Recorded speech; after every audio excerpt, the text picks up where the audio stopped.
Madame, monsieur, bonsoir, bienvenue dans l'Hebdo Météo Climat, très heureux de vous accueillir maintenant sur ce plateau que vous connaissez bien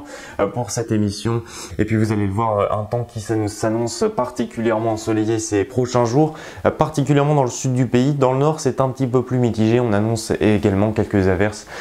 très anecdotiques pour demain dans ces régions. En attendant, on a vu le soleil justement ces derniers jours avec ce voile nuageux qui se dessinait particulièrement dans le sud et puis ces couleurs rougeoyantes qui sont dues à ce coucher de soleil qui devait traverser les rayons qui traversaient donc plusieurs couches de nuages et de l'atmosphère, ce qui sélectionne la couleur rouge. Il ne reste donc plus que celle-là. Demain, on va retrouver ce soleil dans le sud du pays avec ces quelques brouillards qui devraient se mettre en place sur ces régions et puis un ciel un peu plus nuageux avec l'émission d'une nouvelle perturbation par le nord-ouest de la France. Dans l'après-midi, elle va se disloquer un petit peu, un peu moins de nuages mais quelques ondées qui peuvent se développer surtout à l'arrière du front et puis à l'avant, beaucoup de soleil, plein soleil même sur la région du sud et sur la Corse, ce vent nord jusqu'à 50 km/h avec un petit peu de fraîcheur au réveil, notamment vers le nord du pays. On est bien en dessous des normales de saison, 6 degrés à Nancy dans le quart nord-est plus généralement, 11 degrés à Agen où il va falloir profiter justement de cette fraîcheur car en après-midi on attend entre 27 et 29 degrés, ce sera donc des températures estivales et il va falloir malheureusement s'en préoccuper tout au long de la semaine parce qu'effectivement les températures vont rester très douces pour la saison. 18 degrés, ce sera la minimale attendue à Cherbourg et pour cause nous restons au-dessus des normales saisons, même pour notre indicateur thermique national, plus 1,2 degrés pour demain et pour ces prochains jours ça ne va pas s'améliorer. Regardez notre masse d'air, une masse d'air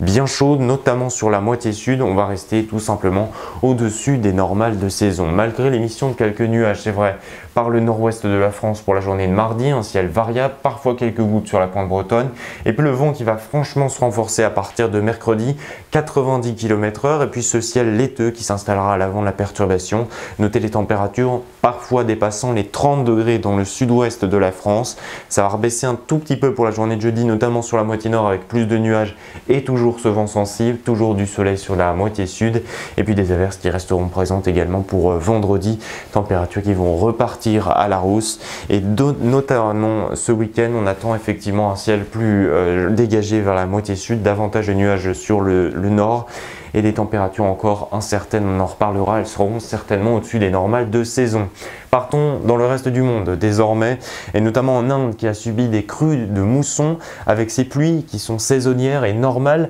mais ici tombées en quantité trop importante, résultat des ruissellements très importants dans la ville de Nagpur notamment, une situation donc qui est remarquable mais pas exceptionnelle mais qui inquiète d'autant plus avec les résultats du changement climatique. Pour un phénomène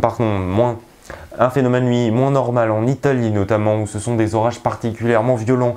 qui ont eu lieu dans la ville de Milan et dans sa région avec plusieurs tornades relevées en 2 jours et il y en a eu 4 et de nombreuses inondations urbaines. Et puis on part également du côté des États-Unis notamment sur la côte est où c'est la tempête Ophelia, tempête tropicale qui a touché terre en Caroline du Nord ces dernières heures provoquant une forte houle, une onde de tempête qui a parfois atteint 1 à 2 mètres dans certaines rues et des rafales à 120 km/h.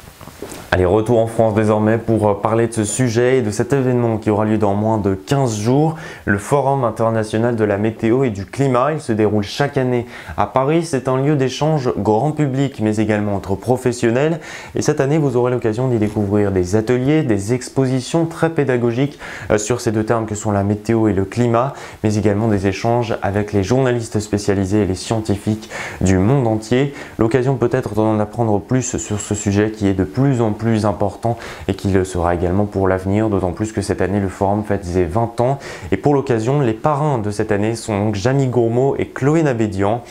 des personnages que vous aurez l'occasion de découvrir régulièrement à la télévision et très engagés dans le secteur de l'environnement. Le forum Météo Climat 2023 ce sera donc du 6 au 8 octobre de 10h à 18h à la Cité des Sciences et de l'Industrie à Paris. C'est un accès grand public et il faut le noter, c'est une opportunité très importante de s'informer sur des sujets d'autant plus importants pour cette décennie. Demain nous serons le lundi 25 septembre, nous fêterons les Hermann, nous perdrons 2 minutes d'ensoleillement. Je vous retrouve d'ici le 15 octobre, d'ici là on marque une pause. Je vous souhaite en attendant une très belle soirée et une belle semaine.